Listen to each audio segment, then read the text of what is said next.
రాష్ట్ర వ్యాప్త నిరవధిక సమ్మె ఏదైతే ఉందో మరి గత 2023 డిసెంబర్ 12వ తేదీ నుంచి వీరు మరి సమ్మె బాటన పట్టడం జరిగింది. మరి వారికి కావాల్సిన సుప్రీంకోర్టు గైడ్ లైన్స్ ప్రకారంగా 26,000 రూపాయల జీతం ఏదైతే ఉందో ఆ జీత బత్యాల మీద మరి వారు పోరుబాటున పట్టడం జరిగింది. ఇదే మరి గాంధీ స్టాచ్యూను మరి ఆధారంగా చేసుకొని మరి ఆ రోజు నుంచి ఈ రోజు వరకు సుమారు ఇక్కడ మనకు కనబడుతుందంటే 41 రోజులు ఈ రోజుకి మరి వైద్యులకు మరి ఈ యొక్క కార్యక్రమంలో జరగడం జరిగింది. మరి ఈ కోణంలో ప్రత్యేకంగా మరి ఈ రోజు విజయవాడ ప్రాంతానికి కూడా మరి ప్రత్యేకంగా మరి ఎవరైతే సీఎం ప్లేస్ ఉందో మరి ఆ ప్లేస్ కి మరి ప్రత్యేకమైన లెటర్ ఇవ్వడానికి వారు వెళ్ళడం జరిగింది. అయితే మనతో పాటు ఐఎఫ్టీ నుంచి నాయకులు ఎవరైతే ఉన్నారో వెంకటేశ్వర గారు మనతో పాటు ఉన్నారు. ఆయనతో మాట్లాడే ప్రయత్నం చేద్దాం. సార్ చెప్పండి, అసలు 41 రోజుల సమ్మె ఎప్పుడు కూడా ఇలా లేదంటే ఏ గవర్నమెంట్ కూడా ఇలా ఉన్నట్టు కనబడట్లేదు, దీన్ని ఎలా చూడొచ్చు? అంగన్వాడీలు రాష్ట్ర వ్యాప్త సమ్మెని డిసెంబర్ 12వ తేదీ నాడు ప్రారంభించారు. వాస్తవానికి 8వ తేదీ నుంచి ప్రారంభించాల్సిండగా 12వ తేదీకి మార్చుకున్నారు. ప్రభుత్వం కూడా ఆనాడు ఉన్నటువంటి రాష్ట్రంలో నెలకొన్న పరిస్థితుల కారణంగా, తుఫాను లాంటి పరిస్థితుల కారణంగా వాయిదా వేసిన పరిస్థితి అనేది ఏర్పడింది. అయితే ఆ తర్వాత వెంటనే పరిష్కారం చేస్తారని చెప్పేసి జగన్మోహన్ రెడ్డి ప్రభుత్వం పరిష్కారం చేయలేని పరిస్థితిలో 12వ తేదీ నుంచి ఈ రకమైనటువంటి ఒక సమ్మెలోకి దిగాల్సిన పరిస్థితిని జగన్మోహన్ రెడ్డి ప్రభుత్వం కల్పించింది. 11 డిమాండ్లలో మేము 10 డిమాండ్లు పరిష్కరించాలని చెప్పి రాష్ట్ర మంత్రివర్గం తరపు నుంచి పదే అబద్ధాలు చెప్తున్నారు. 2 ముఖ్యమైన డిమాండ్లు వేతనాలు పెంపుదల, అదేవిధంగా గ్రాట్యుటీ చెల్లింపు సుప్రీంకోర్టు తీర్పు ప్రకారం చేయాలని చెప్పేసి అంగన్వాడీలు ప్రధానంగా డిమాండ్ చేస్తున్నారు. ఆ గ్రాట్యుటీ చెల్లింపుకి సంబంధించి ఒప్పుకున్న 10 డిమాండ్లో 10వ డిమాండ్గా ఉన్నటువంటి గ్రాట్యుటీకి సంబంధించి ఏం చెప్తున్నారంటే రాష్ట్ర ప్రభుత్వం నిస్సిగ్గుగా సుప్రీంకోర్టు ఇచ్చిన తీర్పు మీద మేము పట్టించుకోలేదు కాబట్టి మీరు కోర్టు ధిక్కార నేరం కింద మీరు కోర్టుకి వెళ్ళిపోండి అని చెప్పడం దాన్ని అంగీకరించినట్టుగా బయటికి చెప్తున్నారు. ఎంత సిగ్గుమాలిన విషయం ఇది. అంటే రాష్ట్ర ప్రభుత్వమే, అంటే ఒక ప్రభుత్వం తరపున ప్రభుత్వమే చట్టాలను ఉల్లంఘించడమే కాకుండా సుప్రీంకోర్టు ఆర్డర్లను సైతం ఉల్లంఘించేటువంటి దానికి పూనుకుంది. ఇది అత్యంత హేమైన దుర్మార్గమైనటువంటి చర్య. కాబట్టే అంగన్వాడీలు ఇంత ముందు ఎప్పుడు లేనంత స్థాయిలో ఈరోజు అత్యంత పట్టుదలతోటి రాష్ట్ర వ్యాప్తంగా పెద్ద ఎత్తున 106,000 మందికి పైగా అంగన్వాడీలు ఉంటే వాళ్ళందరూ కూడా సమ్మె బాటలో ఉన్నారు. ఈ సమ్మెను విచ్ఛిన్నం చేయడానికి అనేక రకాల ప్రయత్నం ఈ ప్రభుత్వం చేస్తూ వచ్చింది. అనేక రకాల భయాలు కల్పించింది, అనేక ప్రలోభాలు కల్పించింది, అనేక రకాల ఒత్తిళ్లు చేసింది. అయినప్పుడు కూడా అంగన్వాడీలు రాష్ట్ర వ్యాప్తంగా సమ్మెలో కొనసాగుతున్నారు. ఈ నేపథ్యంలో అక్కడ నిర్వాచక నిరాహార దీక్షను చేపట్టాల్సిన పరిస్థితిని కూడా ఈ ప్రభుత్వం కల్పించింది. రాష్ట్ర వ్యాప్తంగా సిఐటియు, ఏఐటిసి, ఐఎఫ్టియు సంఘాల నాయకత్వంలో ఈరోజు ఈ 41 రోజుగా కూడా ఈ కార్మికులు దృఢంగా పోరాడుతున్నారు. అక్కడ నిర్వాచక నిరాహార దీక్షలు కూడా చేపట్టాల్సిన పరిస్థితిని కూడా ఈ ప్రభుత్వమే కల్పించింది. ఆ ప్రభుత్వం యొక్క మొండి వైఖరి దీనికి కారణమైంది. కాబట్టి ఈ రోజు కూడా ఆ ప్రభుత్వం పట్టించుకోలేని పరిస్థితిలో రాష్ట్ర వ్యాప్తంగా ఉన్నటువంటి కార్మికులందరూ కూడా జగన్ ప్రభుత్వానికి తమ ఏదైతే కోటి సంతకాల సేకరణ కార్యక్రమాన్ని చేపట్టడం జరిగిందో ఆ కోటి సంతకాలని జగన్ ప్రభుత్వానికి అందజేయాలనే ఉద్దేశంతో విజయవాడకి కార్యక్రమాన్ని నిర్వహించాలని చెప్పేసి 3 సంఘాలు నిర్ణయించే ఆ మేరకి విజయవాడలో జగన్ గారిని కలిసి వినతిపత్రం ఇచ్చేటువంటి ప్రయత్నం చేస్తారు. ఇప్పుడైనా సరే జగన్ ప్రభుత్వం ఆ రకమైనటువంటి పరిష్కారానికి పూనుకోవాలని చెప్పేసి మేము డిమాండ్ చేస్తున్నాం. లేని పక్షంలో ఆ ఆందోళన ఉధృతం అయితే ఆ ఉధృతం కావడానికి కారణం జగన్ ప్రభుత్వం అవుతుందని మేము స్పష్టంగా చెప్తున్నాం. అదేవిధంగా ప్రతిపక్ష పార్టీలో ఉన్న వాళ్ళు కూడా ఒకవేళ కనుక మిమ్మల్ని డ్యూటీలో నుంచి తొలగిస్తే మేము అధికారంలోకి వచ్చినా మిమ్మల్ని వెంటనే కూడా మేము డ్యూటీలోకి మేము చేరుస్తామని చెప్తా అంటున్నారు తప్ప గ్రాట్యుటీ సమస్య మీద వాళ్ళ వైఖరి ఏంటి, ఈ జీతం పెంపుదల సమస్య మీద వాళ్ళ వైఖరి ఏంటి అనేది ప్రతిపక్ష పార్టీలు కూడా ప్రకటించాలని చెప్పేసి మేము ఈ సందర్భంగా డిమాండ్ చేస్తున్నాం. వీటి పట్ల కూడా వాళ్ళు స్పష్టంగా తమ వైఖరిని పత్రికాముఖంగా ప్రకటించాలి. రాతపూర్వకంగా ఈ 3 రాష్ట్ర స్థాయి అంగన్వాడీ సంఘాలకి జేఏసీకి వాళ్ళు కూడా రాసివ్వాలని చెప్పి మేము డిమాండ్ చేస్తున్నాం. వాళ్ళు చెప్పే దాంట్లో నిజాయితీ ఉంటే ఈ పని కూడా వాళ్ళు చేయాలని చెప్పేసి మేము కోరుతున్నాం. అట్లా ఈ సమస్య పరిష్కారానికి రాష్ట్ర ప్రభుత్వం ఇప్పుడైనా పూనుకోవాలని కోరుతున్నాం. అదేవిధంగా ఏదైతే అధికార యంత్రాంగం ఉందో ఈ అధికార యంత్రాంగం కూడా న్యాయబద్ధంగా చట్టబద్ధంగా ఉన్నటువంటి డిమాండ్ల పట్ల స్పందించి సుప్రీంకోర్టు 26,000 రూపాయల జీతాలు కనీసం ఇవ్వాలని చెప్తా ఉంది, గ్రాట్యుటీ చట్టాన్ని అమలు చేయాలని చెప్తా ఉంది.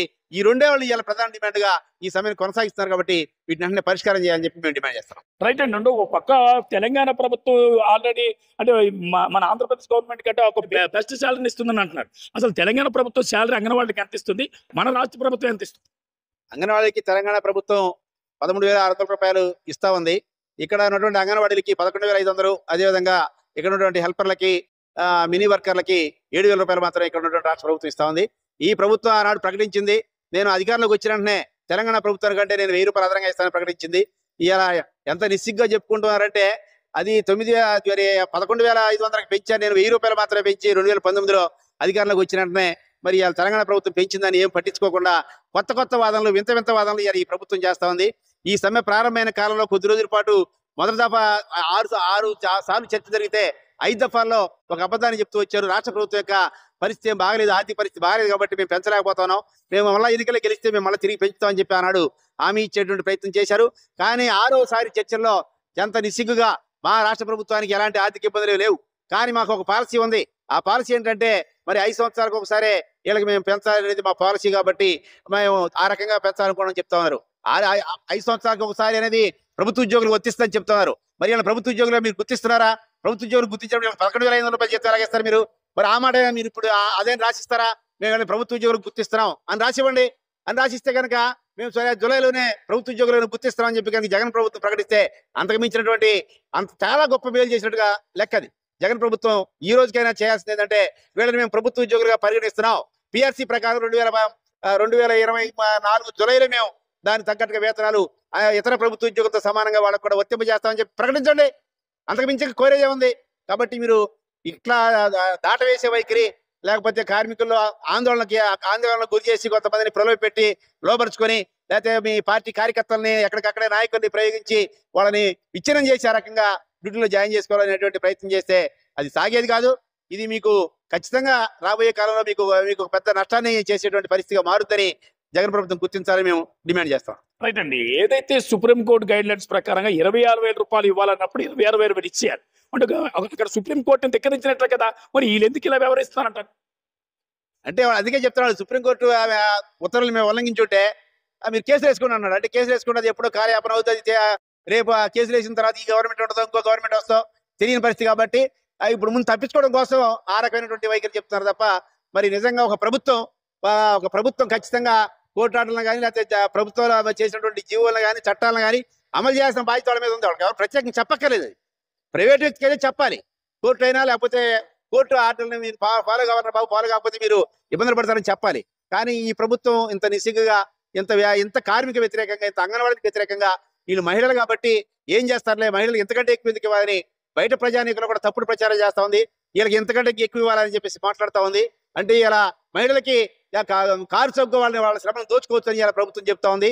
అనేక యాప్లు తీసుకొచ్చి వాళ్ళకి రాత్రి పగలు తేడా లేకుండా 24 గంటలు పనిచేస్తున్నటువంటి వాతావరణం అనేది ఉంది. అనేక రకాల ప్రభుత్వం యొక్క అనేక రకాల పనుల్ని వీళ్ళ ద్వారా కారు చౌక చేయిస్తున్న పరిస్థితి అనేది ఉంది.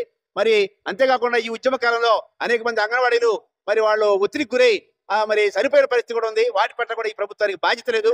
నిన్నగాక మొన్న తూర్పుగోదావరిలో ఈ ఉద్యమానికి వెళ్తున్న క్రమంలో గుండెపోటుతో మరణించినట్టు వార్తలు కూడా వచ్చాయి. ఇప్పటికే దగ్గర 10 మంది దాకా అంగన్వాడీ చనిపోయిన పరిస్థితి ఏర్పడింది. కానీ ఈ ప్రభుత్వానికి ఈ డేట్ పట్ల కూడా బాధ్యత కూడా వ్యవహరిస్తుంది. అన్ని రకాలుగా అన్ని విధాలుగా ఈ రోజు ఇక్కడ ఉన్నటువంటి జగన్మోహన్ రెడ్డి ప్రభుత్వం ఏమాత్రం బాధ్యతగా లేకుండా మరి అంగన్వాడీకి వ్యతిరేకంగా ప్రవర్తిస్తా ఉంది. దీనికి తగిన మూల్యం చెల్లించాల్సి వస్తుందని చెప్పేసి మేము ఈ సందర్భంగా స్పష్టంగా ప్రకటిస్తున్నాం. రైట్. ఈ కోణంలోనే ఒక పక్క అంగన్వాడీల మీద ఒత్తిడే కాకుండా ఆయాలకు ఇప్పటి వరకు ప్రమోషన్ ఇవ్వట్లేదు. ఆ ప్రమోషన్ విషయంలో రాజకీయ ఒత్తిడి ఎక్కువ వస్తున్నాయి. అంటే రాజకీయ జోక్యాన్ని దీన్ని ఎలా చూడొచ్చు? అంటే అన్ని ప్రభుత్వ విభాగాల్లో కూడా రాజకీయ జోక్యం అనేది చాలా అనుచితంగా ఉంది. చాలా అసలు ఎమ్మెల్యేలు ఎన్నిక కాని వాళ్ళు, ప్రజాప్రతినిధులు ఎన్నికలు కాని వాళ్ళు, వాళ్ళే ఈ రోజు మరి ప్రభుత్వం తరపున వాళ్ళే అజమాయిషి చేస్తా ఉన్నారు. ఉదాహరణకి సజ్జల గారు ప్రభుత్వం తరపున మరి మంత్రుల కంటే ఎక్కువగా ఆయన వ్యవహరిస్తున్న తీరు ఉంది.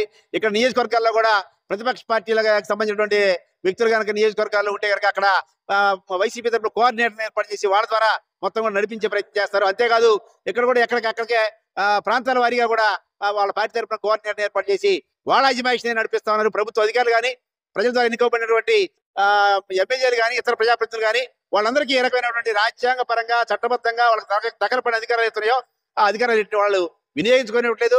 డైరెక్ట్ గా ప్రత్యక్షంగా వాళ్ళ యొక్క పార్టీ యొక్క పెద్దలే ఇవన్నీ కూడా నడిపించేటువంటి పాత్ర వ్యవహరిస్తూ ఉన్నారు. రైట్ అండి. అంటే ఒక పక్క అంగన్వాడీని గవర్నమెంట్ ఎంప్లాయీలుగా గుర్తించట్లేదు. రెండోది వస్తున్న ఏవైతే సంక్షేమ పథకాలు అవి కూడా తొలగిస్తున్నారు. దీన్ని ఎలా చూడొచ్చు? ఇది అత్యంత దుర్మార్గమైంది. మరి అంగన్వాడీలు ప్రభుత్వ ఉద్యోగులు కాదని, వాళ్ళు కేవలం గౌరవ వేతనం వాళ్ళకి వస్తుందని, వాళ్ళు కేవలం స్వయంగా వాళ్ళంతా వాళ్ళు సేవ చేయడానికి వచ్చారని చెప్తున్నటువంటి ఈ ప్రభుత్వం మరొక వైపున వాళ్ళకి 11,000 రూపాయలు వస్తుంది జీతం వస్తుందనే పేరుతోటి ఏదైతే ప్రభుత్వం ఇలా జగన్ ప్రభుత్వం ఇస్తున్న సంక్షేమ పథకాలు కానీ, అంతకుముందు నుంచి వర్తింపజేస్తున్న సంక్షేమ పథకాలు కానీ అవుతున్నాయో వాటన్నిటి కూడా అమలు కానికుండా చేసిన పరిస్థితి అనేది ఏర్పడింది. అట్లా అంగన్వాడీని ఈ రోజు అన్ని వైపుల నుంచి మరి దాడి చేస్తున్న పరిస్థితి అనేది ఇలా జగన్ ప్రభుత్వం తీసుకుంది. కాబట్టి వీటన్నిటిని సరి చేసుకోవాలి. ఖచ్చితంగా వాళ్ళ ప్రభుత్వ ఉద్యోగులు గుర్తించాలి. వాళ్ళకి ప్రభుత్వ ఉద్యోగులు గుర్తించి ఆ ప్రభుత్వ ఉద్యోగులకి ఏ రకమైనటువంటి సౌకర్యాలు కానీ, ఏ రకమైనటువంటి హక్కులు కానీ వర్తిస్తాయో వాటిని వర్తింపజేయాలి. వేతనం కూడా దానికి తగ్గట్టుగా ఉండాలి. గ్రాట్యుటీకి సంబంధించిన విషయాలు కానీ, రిటైర్మెంట్ సంబంధించిన బెనిఫిట్స్ కానీ అన్నిటి కూడా మొత్తం ఆ రకమైన పెన్షన్ కానీ అన్ని సౌకర్యాలు వర్తింపజేసేదానికి జగన్ ప్రభుత్వం పూనుకోవాలని మేము ఈ సందర్భంగా డిమాండ్ చేస్తున్నాం. రైట్. వెంకటేశ్వర గారు, ఫైనల్ గా ఈ పక్క సిఐటి కానీ, ఏఐటీసీ కానీ, అలాగే ఐఎఫ్టీ మీరు కానీ ఇప్పుడు ఆల్రెడీ విజయవాడ కూడా చేయాలనడం జరిగింది. అంటే రేపు ఈ ఉద్యమం ఒకవేళ వాళ్ళు ఓకే చేయకపోతే ఎలా ఉండబోతుంది? అది అక్కడ రేపు రేపు జరిగే పరిణామాల మీద ఆధారపడి ఈ ఉద్యమం యొక్క వైఖరి అనేది ఉంటుంది. అది మనం ఎట్లా ఉంటుంది అట్లా ఉంటుందని మనం చెప్పలేం. కానీ ఖచ్చితంగా ఇంకా నిలదీసే వైఖరి తీసుకోవాల్సిన పరిస్థితి మాత్రం ఉంది. ప్రభుత్వం కనుక దిగి రాకపోతే అనివార్యంగా ఉద్యమాన్ని ఉధృతం చేయాల్సిన పరిస్థితి, దానికి జగన్ ప్రభుత్వందే బాధ్యత. రైట్. మరి సతీష్ అంటే చాలా క్లారిటీగా ఐఎఫ్టీ నుంచి మరి వెంకటేశ్వర గారు అయితే మరి చాలా క్లారిటీగా ఉన్నారని చెప్పాలి. ఎందుకనంటే ప్రభుత్వం ఇప్పటికీ కూడా దిగి రాకపోతే మరి మీ 3 పార్టీలే కాదు మిగతా పార్టీలు కూడా కలుపుకుంటూ మేము ముందుకు వెళ్తాం. ఈ యొక్క కార్యక్రమం ఏదైతే ఉందో ఈ యొక్క పోరాటంలో మేము విజయం సాధిస్తామని, ఒకవేళ అలా సాధించిన పక్షంలో మా పోరాటానికి ఉధృతం చేస్తామని వారు తెలియజేస్తారు. వీడియో జర్నలిస్ట్ సతీష్తో సిటీ న్యూస్ వైజాగ్ వేణుగోపాల్.